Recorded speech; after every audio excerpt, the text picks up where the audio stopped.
Victor Madeira pergunta: o senhor detectou a manifestação da paralaxe cognitiva em qual etapa da sua elaboração filosófica? Parece que ela está presente na maior parte dos seus objetos de investigação. Bom, a suspeita de algo que mais tarde eu viria a chamar de paralaxe, eu acho que apareceu mais de 40 anos atrás, justamente quando eu estava estudando as meditações de filosofia primeira do René Descartes. Porque ele ali diz que aquilo é um depoimento verdadeiro, que aquilo não é apenas uma coisa que ele inventou, mas uma experiência interior que ele realmente fez. E daí eu disse, bom, se ele fez, eu também tenho que poder fazer. Tá certo? E daí eu tentava fazer o raio da dúvida metódica, da dúvida sistemática, e esbarrava em impossibilidades flagrantes. Eu via, por exemplo, que, vamos dizer, a presença do eu consciente, do eu temporal, estava pressuposta em tudo aquilo. Quer dizer, o ego conscious não era uma conclusão que você chegava, era um pressuposto. Então, se você, na conclusão, você chegar à mesma coisa que já estava pressuposta, você não fez absolutamente nada. Você fez o que se chama petitio principio, uma petição de princípio.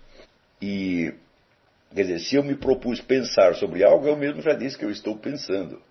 E, além disso, quantas coisas eu poderia colocar em dúvida? Por exemplo, eu posso colocar em dúvida os meus sentidos. Eu digo, bom, se eu colocar em dúvida os meus sentidos, eu tenho de parar de falar comigo mesmo, porque a voz interior tem uma ressonância, ressoa na sua caixa craniana, pô, né? Então, tem um som. Então, se eu fizer a abstração, eu já não vou ouvir o meu próprio pensamento. Então, quer dizer, a abstração dos sentidos é, na verdade, impossível. É uma coisa que você diz que faz, mas não faz. Ou, digo de outro modo, não é a negação, é apenas uma abstração. Quer dizer, você está considerando o conteúdo do seu pensamento separadamente dos elementos sonoros ou escritos que o veiculam. Mas considerar uma coisa separadamente é uma coisa, e você negá-la ou colocá-la em dúvida é outra completamente diferente. Então eu tentava, falar, olha, isso que Descartes disse que fez não dá para fazer. Então do que ele está falando? Também depois, quando eu li o David Hume, quando ele mostra que não existe prova de que existe um eu, né, por trás dos pensamentos, e que nós temos apenas estados, né? Eu digo, escuta, mas se nós temos apenas estados, é inútil você fixar uma sequência de pensamentos no papel, porque cada vez que eu olhar esse papel, eu vou compreender uma coisa diferente. Então, a teoria de Hume é contraditória com o fato dela ter sido escrita. E do mesmo modo, isso eu observei isso há muito tempo, é só que na hora não me parecia um fenômeno geral, me parecia apenas erros, distrações que um filósofo tinha cometido aqui ou ali. Mas eu reparei isso muito tempo atrás. O Kant, né, quando ele diz, nós não percebemos a coisa em si, nós só percebemos as suas aparências fenomênicas. E eu estava com o livro na mão e dizia, você quer que eu leia o seu livro ou apenas a aparência fenomênica dele? Então, afinal de contas, um livro é um objeto material, tem uns grafismos aqui, e esse grafismo supostamente significa alguma coisa que supostamente Kant pensou. Eu digo, bom, se eu não posso pegar, se me coloca um elefante na frente, eu não posso ter acesso ao elefante em si, mas somente a sua aparência fenomênica, um elefante que é uma coisa muito mais densa e grosseira do que o escrito, por que eu posso captar o pensamento de Kant? Então, essa teoria é contraditória com o fato de que ela foi escrita. Se isso é verdadeiro, não poderia ser escrito. E se foi escrita, porque não é verdadeiro. Tudo isso eu reparei, acho que 40 anos atrás, eu tinha 20 e poucos anos. Mas na época eu ficava atormentado, eu achava assim, o idiota era eu. Eu falei, não, é que eu não estou entendendo alguma coisa. Não é possível. Ou então o sujeito cometeu deu uma rateada, um lapso. Né? Depois eu fui vendo que isso estava onipresente. Coisas desse tipo eram onipresentes. Como eu já estava meio preocupado com o negócio da consciência, eu estava lá lendo Santo Agostinho e pensando no negócio da confissão, e note bem, eu não estava pensando só na confissão em termos religiosos. Eu fiz 8 análises diferentes, com psicanalistas diferentes, né? Porque eu queria saber como é que funciona isso. Cheguei à conclusão que não funciona. Né? Mas a análise, por mais tosca que fosse, ela colocava em questão o problema da sua sinceridade. Porque o que está fazendo o psicanalista? Ele está tentando descobrir as suas racionalizações, desmantelá-las e fazer você perceber alguma realidade que ou foi esquecida, ou foi reprimida, etc, etc. É um mecanismo muito interessante, no fim das contas. Os caras não sabem fazer isso, mas que a ideia boa é. E eu reparava que eles não sabiam. Por quê? Porque, como cada psicanalista seguia uma teoria específica, ele já sabia o que ele queria encontrar por trás das minhas racionalizações. Ele só queria encontrar aquilo que ele já sabia. Então, daí um dia o Dr. Miller falou para mim, você já reparou que o psicanalista junguiano tem pacientes junguianos. O freudiano tem pacientes freudianos e assim por diante. Falei, isso aí é uma conspiração. Entendeu? Então, se você chegar lá no analista junguiano e você tem um problema freudiano, como é que vai ser o negócio? Então, eu vi que havia muito de projetivo ali, mas de qualquer modo, a experiência da análise era interessante porque era um desafio de autoconhecimento. Não levava a autoconhecimento nenhum, mas por causa desse fator, desse predomínio da teoria, né? Quer dizer, eu cheguei à conclusão que o psicanalista bom, ele precisava não ter teoria nenhuma. Já está aberto o que desse e viesse, né? Por exemplo, se era o psicanalista reichiano, ele já queria, né, descobrir os nós musculares, etc., né? Eu digo, mas escuta, mas se eu não tenho aqui problema muscular nenhum, né? Se eu tenho um problema, sei lá, que eu odiava meu pai, eu bati na minha mãe, como é que vai ser, né? Ou se eu tenho um problema religioso, espiritual. Então, os caras só estavam preparados para lidar com um determinado tipo específico de problema. Mas, de qualquer modo, a ideia de você contar sua vida, contar seus sonhos, contar suas emoções e uma outra pessoa analisar e desmantelar as suas mentiras, é uma ideia muito boa. Eu creio que ela nunca foi realizada, que isso ficou só na ameaça. Inclusive, a partir dos anos 60, a profissão de psicanalista e de psicoterapeuta decaiu pra caramba, virou pura manipulação, virou sacanagem. Mas esse problema, vamos dizer, da sinceridade da narrativa estava muito presente na minha cabeça. E foi aí que eu vi, olha, a narrativa do Descartes não é sincera.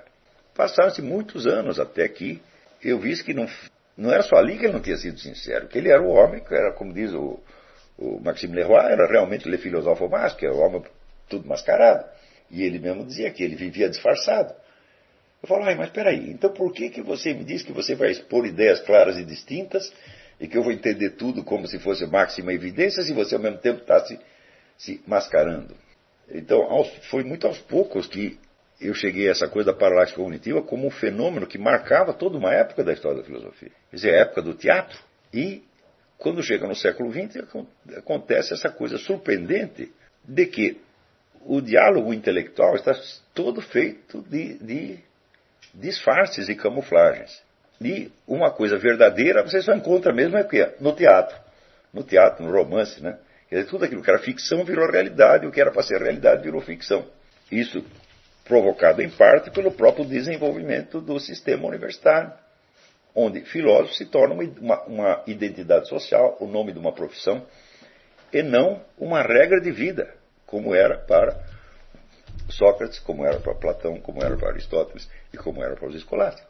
Então, a questão é a seguinte, o homem de mentira não pode chegar à verdade. Também uma coisa que gravou fundo na minha cabeça foi a frase do Giambattista Vico, que ele diz, nós só conhecemos perfeitamente aquilo que nós mesmos fizemos. Claro que isso não é a única coisa que você pode conhecer, mas se você não sabe nem o que você fez, se você não é capaz de contar a sua própria história para você mesmo com o mínimo de fidedignidade, então você já perdeu o fio da meada. Eu digo, contar a sua história para você mesmo, não é contar para outro é muito difícil. Precisa ser um gênio da confissão, como o próprio Santo Agostinho, mas contar para você mesmo. E foi nessa época que me apareceu uma ideia.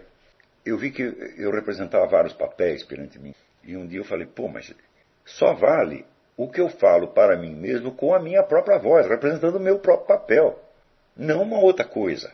Então eu tenho que ter, vamos dizer, uma voz interior que eu mesmo ouço, e que essa voz interior não é um negócio transcendente, mas é a minha própria voz, é o meu coração que está falando, né? Então muitos anos mais tarde, eu descobri umas lições, professor de teatro americano, professor de impostação vocal, né? Em que ele dizia que a única técnica de impostação vocal verdadeira é de você encontrar a sua própria voz e você falar desde o coração. Então é uma coisa que tem relevância até física. Então, somando esses vários negócios, esses vários aspectos, aqui aparece a ideia de olhar a história da filosofia, a história das ideias inteiras, sob o ponto de vista da sinceridade e da genuinidade do que as pessoas estão falando. Ou seja, o neguinho acredita mesmo no que ele está dizendo? Ou ele está fingindo? Se nem ele mesmo acredita, por que eu vou levar isso a sério?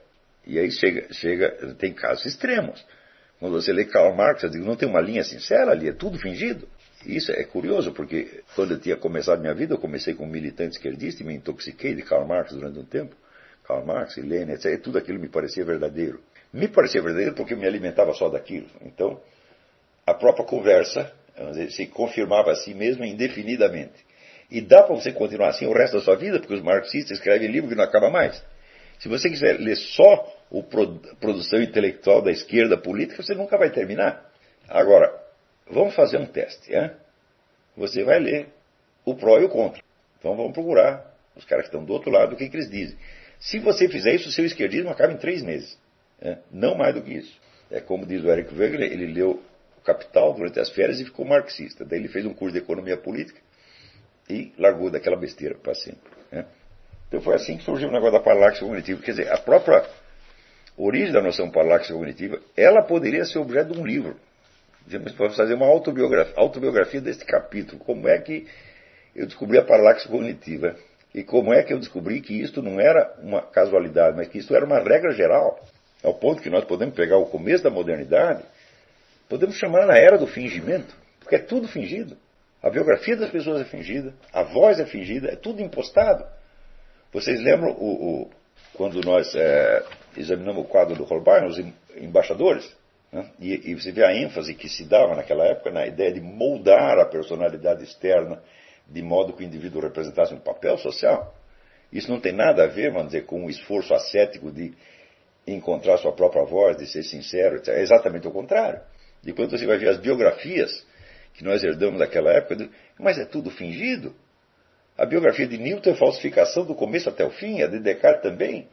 Então, alguma coisa muito séria aconteceu naquela época, onde você vê que os indivíduos, vamos dizer, eles se desgarraram da autoridade externa da igreja, tá certo? Mas não tinham nenhuma autoridade interna para substituir. Eles achavam que tinham. Eles achavam que a voz deles era o próprio Deus falando, mas não era apenas eles falando. Quer dizer, se você não conhece a sua própria voz, você não sabe a diferença entre a voz dela e a voz de Deus. Você se autodiviniza com a maior facilidade. Agora, isso para mim já não acontece mais. Eu sei quando é eu que estou falando. Assim, mesmo assim, de madrugada, no meio do sonho, eu sei onde eu estou lá. E eu sei que eu não sou Deus. Então, quando foi Deus que pôs algo na minha cabeça, eu sei que foi Ele. Porque não fui eu. Porque eu fico sabendo um treco que eu não sabia antes. Bom, então isso aí foi durante o sono do Espírito Santo, cujo trabalho, um dos principais trabalhos do Espírito Santo é manter em funcionamento a nossa inteligência. Então você sabe que você tem, vamos dizer, fez um upgrade e não foi você que fez. Mas ao mesmo tempo isso não é, vamos dizer, uma ação extraordinária. É a ação ordinária, geral, constante do Espírito Santo.